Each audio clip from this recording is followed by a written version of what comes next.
함께 합독했던 말씀 중심으로 나는 소통하고 있는가? 라는 제목으로 은혜 말씀을 나누겠습니다. 지금 세상은 이 소통이 화두가 되고 있는 거죠. 정부도 이 국민들과 소통하는 정부, 또 참여한다 해서 참여하는 정부 등등 여러 가지로 이 서로 커뮤니케이션에 대해서 이야기를 합니다. 미국의 일간지 US 투데이에서는 이런 기사를 실은 적이 있습니다. 기술이 발달하자 젊은이들은 말이 없어졌다. 커뮤니케이션 기술은 엄청나게 발달을 했는데 그 기술만 있을 뿐이지 인간과 인간 간에 필요한 필수적인 실제적인 소통은 많이 사라지고 있다는 겁니다. 휴대폰은 날로 발전하지 않습니까? 디자인도 멋있어지고 기술도 다양해집니다. 새로워지지만은 인간과 인간 간의 대화는 자꾸 사라집니다. 실망하고 또 낙심하고 이러다 보니까 인간과 인간과의 대화를 나누는 것을 포기하고 기계하고 대화를 나누고 이제는 동물하고 대화 나누고 이런 일들이 우리가 살고 있는 삶의 모습입니다. 왜 그럴까요? 마음과 마음이 나눠지지 않으니까 그런 거 아니겠습니까? 나눔이 없다는 겁니다. 자기 뜻대로 되지 않는 것, 자기 계획대로 되지 않는 것, 내가 원하는 사람들이 없다는 것, 이런 것들에서 복합적으로 얽혀 있으면 자꾸 대화를 단절하고 싶고 그 모임에 동참하고 싶지 아니하고 자꾸 소외를 느낄 수밖에 없는 상황으로 이렇게 자기 스스로가 몰고 갈 때가 많습니다. 우리 현대인들은 많은 군중 속에서도 소외를 느끼고 고통을 느끼고 외로움을 느낀다 이런 말들을 많이 하곤 합니다. 바로 대화의 단절이죠. 참으로 기계화는 대화를 잘하는 것 이런 기술을 많이 발달하는데 인간과 인간의 그 대화, 마음을 나누고 서로 소통하는 이 관계가 많이 이렇게 허물어지고 있습니다. 이게 어디서 출발했을까요? 이미 성경은 이런 것을 말씀하고 있습니다. 창세기 11장 3절 4절을 바라보면 바벨탑 사건이 나옵니다. 그 말씀에 서로 말하되 자 벽돌을 만들어 견고히 굽자 하고 이에 벽돌로 돌을 대신하며 역청으로 흙을 대신하고 또 말하되 자 성과 대를 쌓아 꼭대기를 하늘에 닿게 하여 우리 이름을 내고 온 지면에 흩어짐을 면하자. 노아 홍수 이후에 자기들이 이젠 더 이상 그런 심판을 받고 싶지 않아서 그런 심판이 와도 이젠 살아남을 수 있는 길을 찾자는 겁니다. 뭐라고 이야기했나요? 성과 대를 쌓아 꼭대기 하늘에 닿게 하자. 이런 모습을 보고 하나님이 노발대발했다고 성서는 이야기를 합니다. 여러분 여기에 대해서 의문을 갖고 있지 않나요? 의문이 생기지 않나요? 하나님은 우리를 우주 만물을 창조하고 다스릴 수 있도록 능력을 주셨습니다. 그럼 인간들이 하나님이 주신 그 능력으로 개발하는 게 뭐가 문제입니까? 하늘에 대를 쌓는다고 그게 뭐가 문제가 되나요? 왜 하나님 나라가 찬탈당할까 봐요? 이 말씀을 여러분 어떻게 생각하시나요? 이 말씀을 잔잔히 잘 뜯어보셔야 됩니다. 창세기 11장 9절에 보면은 그 의도가 나옵니다. 인간의 의도가 들어있습니다. 죄를 범한 인간들의 모습이에요. 창세기 11장 9절 말씀 우리 한 목소리 한번 읽어볼까요? 그러므로 그 이름을 바벨이라 하니 이는 야훼께서 거기서 온 땅의 언어를 혼잡하게 하셨습니다. 야훼께서 거기서 그들을 온 지면에 흩으셨더라. 바벨이라 하라. 바벨에 대한 것은 인간의 교만을 말합니다. 꼭대기에 뭐가 있을까요? 그 당시 이제 지구라이트는 메소포타미아 문명인데 그 문명을 바라보면 그 꼭대기에는요 제단이 있습니다.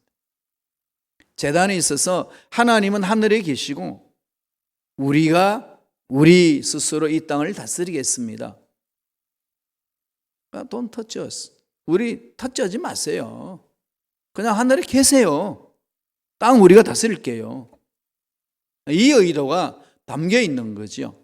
그러니까 바벨탑의 핵심은 뭐죠? 인간의 교만입니다. 인간의 교만이고 하나님으로부터 이 타치를 받고 싶지 않는, 내 인생 내 거니까 손대지 마세요. 이것이 바벨탑 사건에 강력하게 뿌리 내리고 있습니다. 그게 인간 삶의, 타락한 인간의 삶의 전부 아니겠습니까? 내가 세운 계획 당신 타치하면 안 됩니다. 내 인생인데 왜 타치합니까? 무신론자 사르트르는 그랬어요. 좀 어려운 말입니다만은 인간 실존은 인간의 본질보다 앞선다 그랬어요. 인간 됨됨을 찾아가는 게 뭐가 중요하냐? 지금 사는 게 중요하지. 신도 없는 거다. 그냥 내 마음대로 자유롭게 살다 가는 거지. 무슨 인간의 참된 본질을 찾아나간단 말인가? 그렇게 해서 그 말을 썼어요. 실존은 본질보다 앞선다. 정말 그런가요? 그래서 사르트르 죽을 때 어떻게 했는지 아십니까? 발악하면서 죽었어요. 죽음을 그렇게 조소했던 그가 막상 죽을 때는 발악을 했습니다. 왜 그럴까요? 이 현실의 삶이 인간의 삶의 전부가 아니기 때문에 그렇습니다. 우리들은 반드시 내가 어디에서 왔고 왜 살고 어디로 가는지를 알아야만이 진정한 행복을 얻을 수가 있고 하나님 앞에 올바로 설 수가 있습니다. 그럼 어떻게 해야 될까요? 내가 이 세상에 태어난 목적을 알아야 되잖아요. 여러분 뭐 어느 누구든지 계획 속에서 태어났나요? 여러분 결심하고 결단하고 태어난 사람이 있으신가요? 아무도 없잖아요. 태어나서 보니까 남자였고 여자였고 한국 사람이었어요. 물론 우리는 미국으로 와가지고 미국 시민권자를 가진 사람이 되었지만은, 그러나 근본은 한국 사람이에요. 결정하셨나요? 계획하셨나요? 아닙니다. 그냥 던져진 거죠. 왜 하나님이 이 험악한 세상에 그냥 던졌을까요? 멋지게 한번 고생하다가 한번 살아봐라 이렇게 하셨을까요? 하나님은 우리를 이 세상에 던져주실 때는 우리의 삶에 대한 하나님의 계획이 있는 거죠. 한 뜻이 있습니다. 그러면 저와 여러분의 삶의 궁극적인 삶의 방향은 어디로 가야 될까요? 나를 이 세상에 보내신, 나를 이 세상에 태어나게 하신, 생명을 주신 하나님의 뜻이 무엇인지 집중해야 되지 않겠습니까? 하나님이 선물로 주신 자녀들, 우리 가정에 자녀를 선물로 주셨는데 내 뜻대로 안 된다고, 내 뜻대로 된다고 받아주고 배척하고 이런 관계가 아니지 않습니까? 하나님이 뭐라고 말씀하시나? 늘 거기 집중해야 된다는 거죠. 순범식 가구의 공동체 어디로 가야 할까요? 여러분 어떻게 생각하십니까? 여기까지 왔어요. 이제 어디로 가야 할까요? 그건 하나님만이 아십니다. 그렇죠? 하나님만이 아시는 거죠. 그러면 저와 여러분들이 해야 될 일은 뭘까요? 하나님, 우리 순범식 가옥에 어디로 가야 합니까? 어떻게 해야 됩니까? 무슨 일을 해야 됩니까? 이건 늘 우리가 기도 제목의 제1호로 자리매김을 해 주셔야 합니다. 그 길을 따라가는 거죠. 지시하는 대로. 그래서 하나님과의 우리가 그 놀라운 관계를 맺어서 놀라운 뜻을 깨닫고 그 뜻대로 살아가는 겁니다. 그럴 때 진정한 소통이 일어나는 거죠. 진정한 삶의 의미를 찾아내가는 겁니다. 조용히 한번 살펴봅시다. 나는 정말로 소통하고 있는지, 어떻게 소통하고 있는지, 내가 이 지구 땅에 살면서 정말로 내 삶의 목적을 알고 정말로 하나님의 계획 안에서, 하나님의 뜻 안에서 내 인생을 갖고 가고 있는지 진심으로 우리는 자신을 돌아봐야 할 겁니다. 나와 나 자신의 관계 회복해야 되지 않나요? 내가 누군지, 내가 무엇을 해야 되는 건지, 교회 공동체 속에서 내가 무슨 일을 해야 되는지, 그리고 하나님 나에게 생명을 주신 것, 이 생명을 통해서 내가 무슨 일을 하며 살아야 되는 건지, 이건 내 뜻대로 결정하는 게 아니라는 거예요. 하나님이 정해주셨다는 겁니다. 하나님의 계획, 뜻이 있다는 겁니다. 어떻게 해야 될까요? 오늘 세 가지로 살펴보겠습니다. 첫째로 사도행전 2장 42절 다 같이 한번 보겠습니다.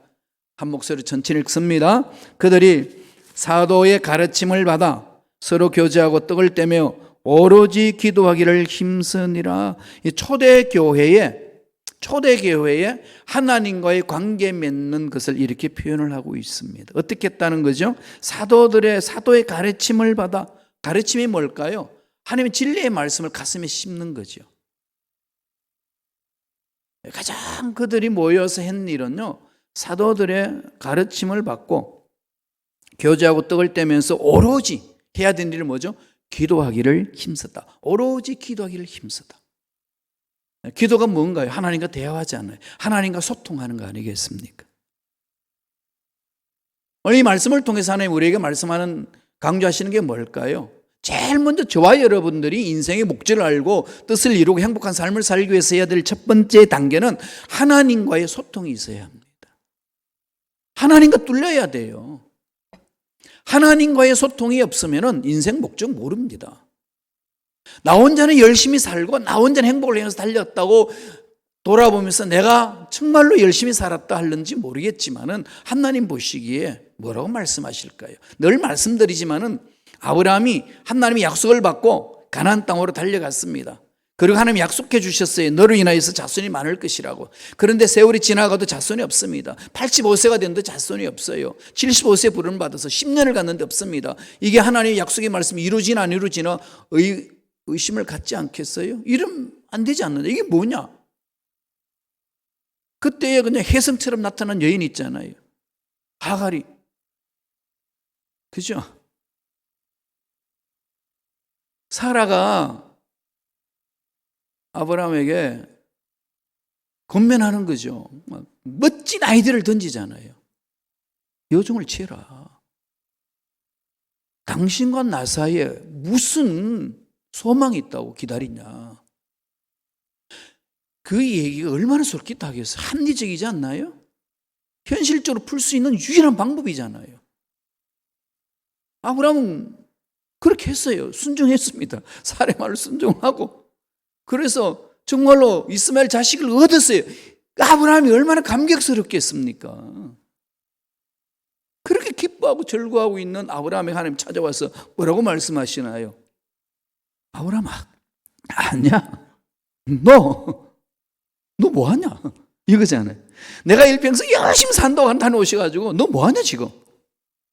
끝나는 거 아니겠어요? 평생 그렇게 살았는데 한 번도 하나님 말씀 안 하다가 평생 끝날 때 너 뭐하고 살다고 왔냐? 이렇게 하면 끝나는 거 아니겠어요? 정말 중요한 거죠. 하나님과 나와의 소통은 정말로 중요합니다. 하나님을 만나지 않으면요, 내가 누군지 몰라요. 내가 무슨 일을 하고 이 세상에 사는 게 뭔지 모릅니다. 교회 공동체에서 어떻게 헌신하고 봉사해야 되는지를 알지 못한다니까요. 그냥 내 열심히 끌려다닙니다. 그러면은 나중에 탈진하게 되고 내가 상처받게 되고 내가 쓰러집니다. 나만 그런 게 아니라 주위 사람까지 그렇게 탈진과 상처받고 고통스러운 일들이 비일비재하게 일어나고 악영향을 끼친다는 거죠. 그런 가장 근본적으로 저와 여러분들이 몸부림쳐야 될 중요한 핵심 가치는 하나님과의 소통입니다. 하나님 만나야 돼. 어떻게 하나님 만나죠? 눈에 안 보이고 손에 안 잡히고, 그죠? 김 목사를 만난다라 그러면 어떻게 해야죠? 사무실 항상 있으니까 와가지고 시간 정해놓고 얼굴 보면 되잖아요. 만남이 있잖아요. 이게 구체적인 실체가 있잖아요. 그럼 하나님이 여러분 구체적인 실체 어디서 만나시나요? 무소부지하신 하나님이죠, 물론. 그러니까 공중을 향해 하나님 그러는데 도대체 이게 듣고 계시는지 아닌지. 이런 일들이 많이 일어나지 않나요? 그래서 이 부분들 너무 막연하게 생각하셔요. 뜬구름 잡는 식으로. 눈에 보이는 하나님 이 땅에 계세요. 만질 수 있는 하나님이 계십니다. 생각할 수 있는 하나님, 대화할 수 있는 하나님이 우리 눈에 보이는 분으로 계셔요. 그게 뭐죠? 말씀으로 와 계셔요. 하나님의 말씀을 담아놓은 책이 성경책이잖아요. 이 성경 속에서 하나님을 만나는 겁니다. 말씀 안에 몸부림치셔야 돼요. 성경 읽어보세요. 하나님이 어떤 분인지 알게 돼요. 알아가는 거죠. 이걸 덮어놓으면 알까요? 모릅니다. 자기 생각 속의 하나님이지 정말 성경 속에 있는 하나님이 아닌 하나님을 가지고 일평생 보낼 수 있어요. 신앙생활 그렇게 하는 게 아니라고 성서는 늘 가르쳐 줍니다.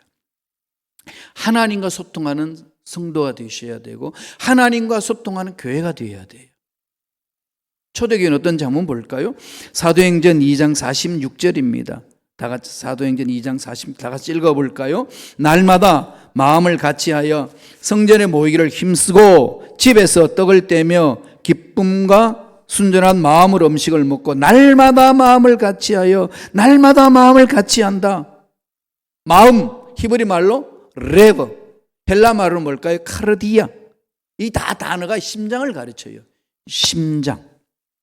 잠언서 4장 23절에도 그랬죠. 무릇 지킬 만큼보다 더욱 내 마음을 지켜라. 생명의 근원에서 예선함이라 그랬지요. 그때의 마음이 뭘까요?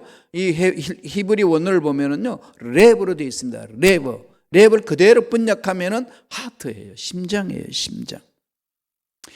우리 일상생활, 인간 일상생활은 이 심장과 뇌의 관계잖아요. 심장과 뇌의 관계거든요. 암기세포가 뇌에만 있다고 생각했는데 지금은 심장에도 있다는 것을 발견하고 연구를 많이 합니다. 심장 펌프질 하잖아요. 펌프질 하면은 심장에서 정보를 내보내요. 자동 신경계 신호를 조절하는 거죠. 심장에서. 그리고 뇌에도 전달해주고. 심장은 피를 펌프하는 기능만 있는 것이 아니고 스트레스 반응이나 다음에 내 자연적인 어떤 상황 속에서의 긴장을 완화시키는 것, 이런 데 필요한 호르몬 있잖아요. 신경계, 부교감 신경계를 작동시킬 건지 말 건지 그 여부를 심장이 결정한다. 이렇게 해서 심장과 뇌의 관계를 잘 이렇게 이루어져서 우리 삶이 이루어진다는 겁니다. 그래서 심장은 우리 머릿속에, 대뇌 속에서 발견할 수 있는 이 모든 사람의 기능을 조절해주는 그 뉴런이요, 4만 개 이상의 심장이 있대요. 심장이 기억합니다. 대한민국 사람이 이걸 잘 알았어요. 자라보고 놀란 가슴, 소뚜껑 보고 놀란. 그래서 똑같은 상황에 펼쳐지면 그런 거예요. 여러분 선생님 가르칠 때 중학교나 고등학교 선생님이요, 자기를 그렇게 괴롭혔던 사람이 머리가 벗겨져서 대머리야. 그러면요, 대머리 보면은요, 그게 오버랩이 되잖아요. 괜히 그 사람이 싫어지는 거예요. 사람이 그래요. 같은 상황 속에 아니라도 그게 잠재되어 있다가 그런 상황이 펼쳐지면 내 마음의 심장이 작동한다는 거예요. 이런 부분들에 있어서 이제 트라우마를 치료한다고 별 방법이 나오지 않습니까? 그래서 지금 우리 한국에서도 그 말 많이 하잖아요. 마음먹기에 달려있다. 마음을 잡는 것, 마음먹기에 달려있는 것. 그 마음을 잡아야 되거든. 어떻게 마음을 잡아야 돼요? 하나님과 관계가 형성이 돼야 마음을 다스릴 수 있으세요. 사도행전 2장 4절을 한번 보고 가지요. 사도행전 2장 4절 말씀에 이렇게 합니다. 이렇게 말씀합니다. 다 같이 읽어볼까요? 그들이 다 성령의 충만함을 받고 성령이 말하게 하심을 따라 다른 언어들로 말하기를 시작하니라. 성령으로 충만받은 마음, 그 마음으로 나오는 입의 소리가 성령의 언어로 나온다는 거죠. 그러니까 내 마음 다스림과 내 말의 다스림은 성령에 의해서 지배를 받아야 된다는 거예요. 바벨탑 사건에는 지배를 받지 못하도록 자기가 교만을 떨었습니다. 그게 인간의 삶이잖아요. 그 이후부터 인류 문명이 어땠나요? 죄의 역사입니다. 수많은 과학자들이, 수많은 천재들이 이 지구 땅을 왔다가 갔고 지금도 와 있지만은 이 지구 땅에 유토피아가 있나요? 없습니다. 전쟁 한번 일어나지 않는 때가 있나요? 이제는요, 이 사회에 대해서는 너무나도 이 부정적인 생각이 든 청년들이 묻지마 살인을 저지르고 있고, 아무 죄 없는 사람에게 총질을 합니다. 아무 죄 없는 사람이 차 몰고 그냥 도를 질주합니다. 그냥 그렇게 희생당하는 사람들이 이 세상에 여기저기 있지 않습니까? 인간의 죄성은 인간의 과학이나 문명이나 학문으로 다스릴 수 없습니다. 오직 하나님밖에 없다는 거죠. 따라서 예수 그리스도를 믿는 저와 여러분들은 날마다 성령을 사모하셔야 돼요. 성령 사모하셔서 내 마음을 다스려 주시고 내 입을 다스려 주시고 내 삶을 다스려 달라고 몸부림치셔야 됩니다. 하나님이 주관해 주셔야 돼요. 나는 열심히 살았는데요, 하나님 하나님 말씀하시길 아니야라고 한다면 그보다 어리석은 삶이 어디 있습니까? 그럼 나의 열심이 무엇이냐를 찾아야 될 것이고, 정말로 내가 내 행복을 위해서 사는 이 삶이 하나님 보시 어떤 삶인지를 우리는 점검해야 된다는 거죠. 그 유일한 방법은 뭘까요? 말씀 안에 들어오셔야 돼요. 그 일밖에 없습니다. 두 번째 볼까요? 두 번째는 어떻게 이야기하나요? 사도행전 2장 44절 45절입니다. 다 같이 한 목소리로 천천히 읽겠습니다. 한 목소리 한번 읽어보죠. 다 같이 읽습니다. 믿는 사람이 다 함께 있어 모든 물건을 서로 통용하고 또 재산과 소유를 팔아 각 사람의 필요를 따라 나눠주고. 여러분, 이 말씀 이해돼요? 믿는 사람이 다 함께 있는데 모든 물건을 서로 통용했어요. 서로 필요를 위해서 나눠줬다는 거죠. 재산과 소유를 팔았습니다. 재산과 소유를 팔아서 필요한 사람을 나눠줬습니다. 이게 초대교회 공동체, 성령을 체험한 공동체가 그랬어요. 일전에 제가 말씀드렸듯이 이러한 사회 한번 만들어 보겠다고 몸부림친 인간이 있습니다. 칼 막스입니다. 제가 독일 가서 공부했던 본 대학에서 칼 막스가 공부를 했어요. 기독교 집안이에요. 그런데 그가 교회 다니면서 보니까 교인들이 엉망이라는 거죠. 교회 와서는 말씀을 아멘을 하는데 삶은 아니라는 겁니다. 도대체 이게 뭐냐는 거예요. 우주 만물을 창조하신 하나님 능력 아래서 산다는 게 이게 뭐냐. 그래서 자기가 바라보니까 세상에 막 살다가 힘들고 지치니까 교회 와서 그냥 막 위로받고 간다는 거예요. 그걸 아편 맞으러 온다. 교회에 오는 것은 세상의 고통, 괴로움을 잊어버리기 위해서 마약하러 온다. 이 얘기예요. 이렇게 그냥 아주 그냥 비하했습니다. 그래서 공동체를 만들자 해서 만든 게 공산당 선언을 하고 공산주의를 만들었어요. 그렇게 했지만 어떻게 되죠? 오히려 개박살 나잖아요. 속된 말로. 70년 하다가요 다 팽개쳤습니다. 그런데도 아직 중국은 그걸 가지고 있고 이북은 이걸 가지고 있습니다. 기도해야 되죠. 저를 가면 망해요. 망할 수밖에 없습니다. 왜 그럴까요? 칼막스가 뭘 못 봤을까요? 마음이 한 마음이 되고 물건을 서로 통용할 수 있는 것은 제대로 하는 것이 아니고 성령이 그 마음을 감동 감화시켜 주셔서 자발적으로 푼다는 거예요. 겉면이 아닙니다. 설득이 아니에요. 하나님과 나의 관계에 있어서 하나님의 은혜 속에서 결단하고 내놓는 겁니다. 총칼이 필요 없어요. 무력이 필요 없습니다. 그냥 하나님께서 만져주심으로 감격하여 오는 거죠. 이 하나님 만난 자의 특징이잖아요. 세리장으로 있던 삭개오가 그 동족으로부터 질타를 받고 있다가 예수님이 지나간다는 소리를 듣고 뽕나무에 올라가서 예수님 만납니다. 예수님 뽕나무에 올라가 있는 삭개오를 보셨어요. 알고 계시는 거죠. 삭개오에 내려오라, 내가 네 집을 유하겠다. 깜짝 놀랍니다. 세리들하고 상종을 안 하는 그 문명 속에, 문화 속에서 동족으로부터 다 이렇게 천대시를 받는 그가 돈을 많이 벌었고 살만한데 사람들로부터 인정을 못 받고 있으니까 얼마나 왜 소외감을 느끼겠어요. 예수님 오셔가지고 네 집에 가겠다 그랬더니 너무 감격해서 예수님 발 앞에 집에 모시고 예수님 앞에 말씀합니다. 주여, 내가 강탈한 게 있으면 다 갚아주겠습니다. 절반으로도 내 재산 나누어서 내가 다 내놓겠습니다. 예수님이 그렇게 하라고 그랬어요. 너 안 그러면 지옥 가. 응? 너 안 가면 너야 재산 다 뺏겨. 이런 말씀 한마디도 하셨나요? 한마디도 안 하셨어요. 그거 아니에요. 기독교 교회 공동체는요, 하나님의 사랑에 감격해서 그 감동 감화로 성령의 인도를 받고 순종하는 것이 공동체고 교회고 신앙이고 봉사활동입니다. 소통 어떻게 하라는 거죠? 하나님과 일단 소통을 하고 두 번째 무슨 소통해야 되죠? 사람과의 소통이 일어나는 거죠. 나와 너와의 관계가 회복되는 겁니다. 나와 너와의 관계 회복되는 게요, 인위적으로는 못해요. 해보셔서 아시잖아요. 난 이렇게 말했는데 저 사람 다르게 받아들여요. 그럼요. 정말 우리 목사님들 설교할 때 제일 힘든 게 그거예요. 말씀을 가지고 막 했는데 목사님이 말이에요, 강단에서 내 과거의 비밀을 누구한테 듣고 와가지고 나를 친다고 그래요. 제가 그 성도님들 뒷조사할 만큼 시간 여유 없어요. 알지도 못하고.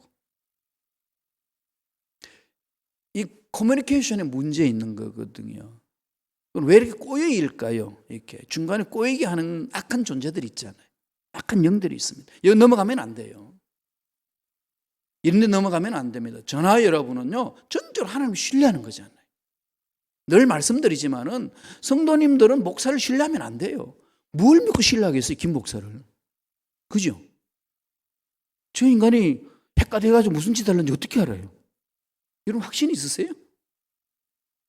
그렇게 믿고 가다가요, 낭패당한 사람 한두 사람이 아니잖아요. 그래서 누구 때문에 내가 이렇습니다 이럴 필요 없어요. 하나님과 나와의 관계예요. 하나님과 나의 관계가 회복이 되고 소통이 되어야 나와 너의 관계도 소통이 됩니다. 저 사람 하나님과 소통 잘 하는 것 같은데 왜 인간관계 소통 못합니까? 그건 하나님과 관계에 소통 못하고 있는 거예요. 하는 것처럼 할 뿐이지, 하는 척할 뿐이지 정말 소통 못하고 있는 거예요. 정말 하나님 만난 사람은요, 생각이 바뀌고 말이 바뀝니다. 그게 하나님과의 관계에서 오는 능력이에요.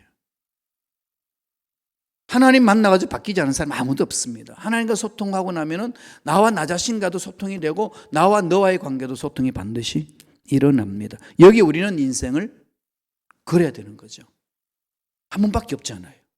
이 짧은 인생, 요새 120년 산다고 하지만은 120년 해봐야 영원에 비하면 짧잖아요. 이 짧은 인생을 여러분 어떻게 사시겠습니까? 어떻게 신앙생활하고 어떻게 교회를 섬기며 하나님의 일을 감당하시겠습니까? 이건 중요한 질문이거든요. 그래서 요새 저는 늘 마음판에 새깁니다. 하나님, 여기까지 오게 하신 하나님, 순범식 가옥교회 공동체 어떻게 제가 섬겨야 합니까? 무슨 일을 위하여 제가 섬겨야 됩니까? 저는 거기에 집중합니다. 그리고 제가 언제까지 여기 있어서 이 일을 해야 합니까? 늘 묻는 거죠. 있는 게 하나님을 기쁘시게 하는 삶인지 떠나주는 것이 하나님을 기쁘게 하는 삶인지 하나님 구체적으로 말씀해 달라고. 그리고 제가 살 수 있는 것은 여기 계시는 저와 여러분 모두가 다 천국의 소망을 갖고 하나님의 일을 감당해서 하나님으로부터 칭찬 들을 수 있는 일꾼으로 세워주는 게 제 의무잖아요. 그게 저희 목적이에요. 다른 건 정말 필요 없더라고요. 우리의 신앙의 삶이라는 것은 다 그게 있는 겁니다. 그러니까 사람과의 소통하는 부분에 힘은 하나님으로부터 온다는 것 잊지 말아야 돼요. 이렇게 될 때 주님이 산상수훈에서 말씀하신 그 말씀을 우리는 실천할 수가 있고 그 말씀을 이해할 수 있습니다. 산상수훈 중에서 특별히 마태복음 5장 43절에서 48절 보면요, 제가 읽어드릴게요. 들어보세요. 내 이웃을 사랑하고 내 원수를 미워하라 했다는 것을 너희가 들었으나 나는 너희에게 이르노니 너희 원수를 사랑하며 너희를 박해하는 자를 위해 기도하라. 이 말돼요? 이게 해보셔서 아시잖아요. 못해요. 못합니다. 못하는 걸 왜 하라고 그래요? 왜 못할까요? 물어봐야죠. 그럼 왜 이 말씀하셨을까요? 하나님 만나면 가능하다는 거죠. 하나님의 능력 체험하면 하나님 능력 안에서 가능하다는 말씀입니다. 46절 이렇게 말하셨어요.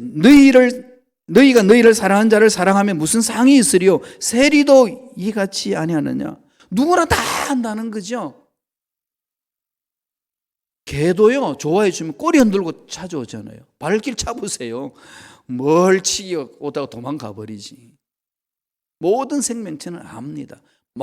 내가 싫은 마음이 생기면 아우라가 나오잖아요. 그게 느껴진다는 거. 특별히 여성들은 그러잖아요. 육감이 있기 때문에. 육감으로 이렇게 알잖아요. 그죠? 감이 있어요. 남자들은 오감으로 살지만 여자는 육감으로 살잖아요. 그 남성 동지 여러분, 말하지 않아도 여성은 알고 있다는 사실 꼭 기억하세요. 그렇게 돼 있어요. 민감하거든요. 이게 열려지는 게 있습니다. 마음이 그런 거죠. 47절에 이렇게 했어요. 너희가 너희 형제에게만 무난하면 남보다 더하는 것이 무엇이냐? 이방인들도 이같이 아니하느냐? 그죠? 우리 신앙생활에 예수 믿지 않는 사람이나 믿는 사람이나 똑같이 살 수 있다는 거예요. 그럼 그것을 깨트려 볼 수 있는 힘은 어디 있을까요? 하나님 말씀에 사로잡히는 겁니다. 하나님의 능력을 체험하는 겁니다.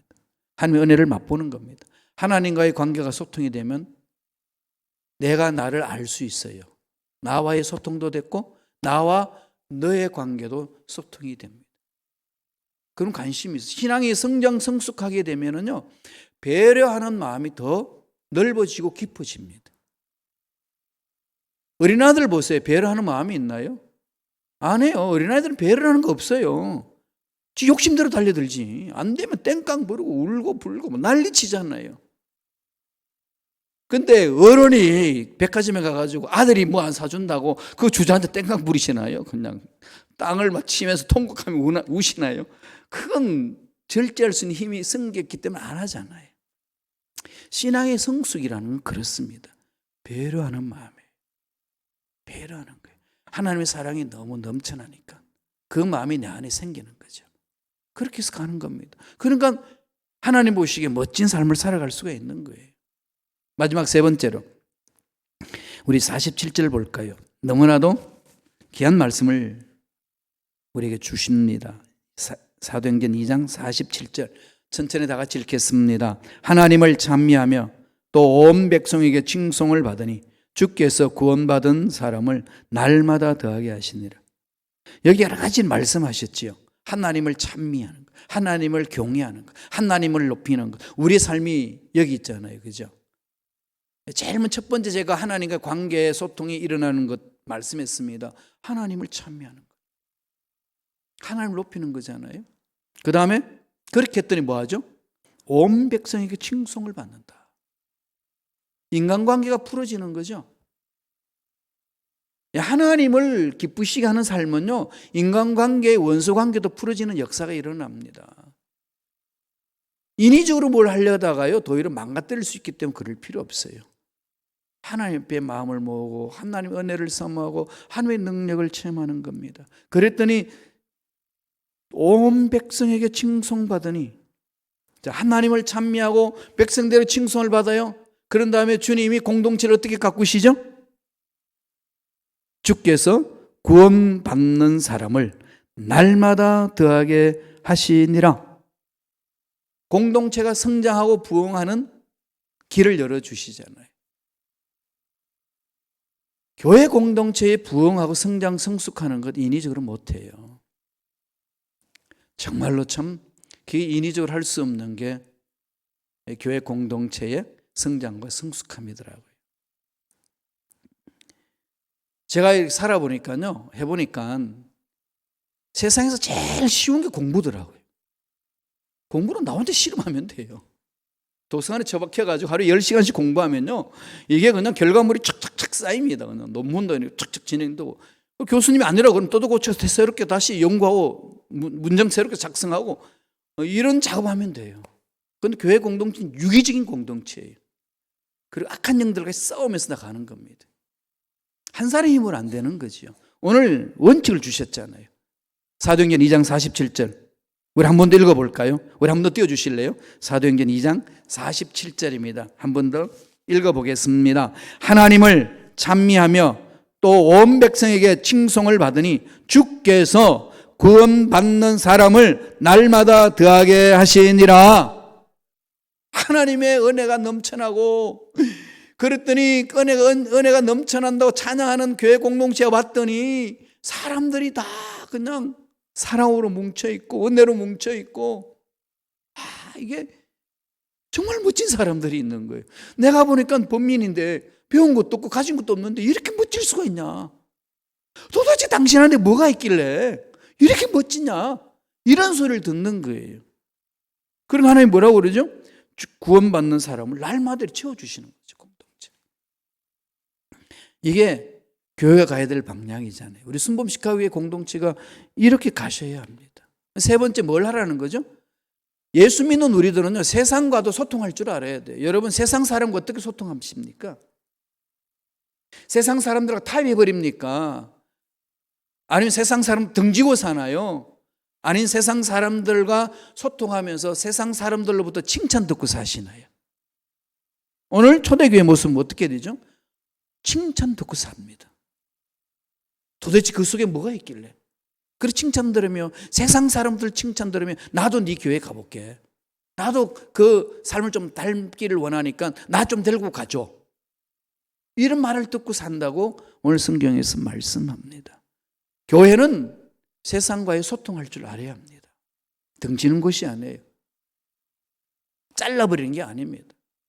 누구든지 올 수 있도록 우리는 넉넉한 마음을 가지고 하나님을 바라보면서 나아가는 삶을 살아야 됩니다. 예수 잘 믿으면요, 정말 하나님의 말씀 안에서 순종하는 자들은요, 하나님이 부시는 역사가 있습니다. 반드시 그렇게 되어 있어요. 우리 마가복음 12장 30절과 31절 볼까요? 다 같이 마가복음 12장 30절 31절 다 같이 읽습니다. 내 마음을 다하고 목숨을 다하고 뜻을 다하고 힘을 다하여 주 너의 하나님을 사랑하라 하신 것이요, 둘째는 이것이니 내 이웃을 내 몸과 같이 사랑하라 하신 것이라. 이에서 더 큰 계명이 없느니라. 하나님 사랑하고 이웃을 내 몸같이 사랑하는 것, 십자가 있죠? 다 아시잖아요. 수직적인 하나님과의 관계, 수평적인 이웃과의 관계. 그러면서 주님 무슨 말씀하셨나요? 이에서 더 큰 계명이 없다. 최고의 큰 계명은 하나님을 사랑하고 이웃을 그 사랑의 힘으로 내 몸과 같이 사랑하는 것이다. 주님이 가장 큰 계명으로 말씀해 주셨으면 저와 여러분들은 주님으로 인하여 새 생명을 얻고 삽니다. 그러면 이 말씀에 어떻게 해야 되죠? 한 개로도 걸러버리나요? 가슴판에 새겨야 됩니다. 순종하는 거죠. 성령으로 소통하는 자, 하나님과 소통하면요, 사람과도의 관계에 있어 소통이 가능하고 세상과도 소통을 가능하게 만듭니다. 그래서 교회가 세상에 빛이 되고 소금이 되고 선한 영향력을 끼치는 겁니다. 주께서 구원받는 사람을 날마다 더하시니라. 하나님의 역사예요. 이런 은혜가 우리 순범시카교회 공동체, 저와 여러분의 개인의 삶에, 자녀들의 삶에 넘쳐나길 간절히 축원합니다. 기도하겠습니다. 하나님, 바벨탑 사건, 인간의 교만으로 인하여서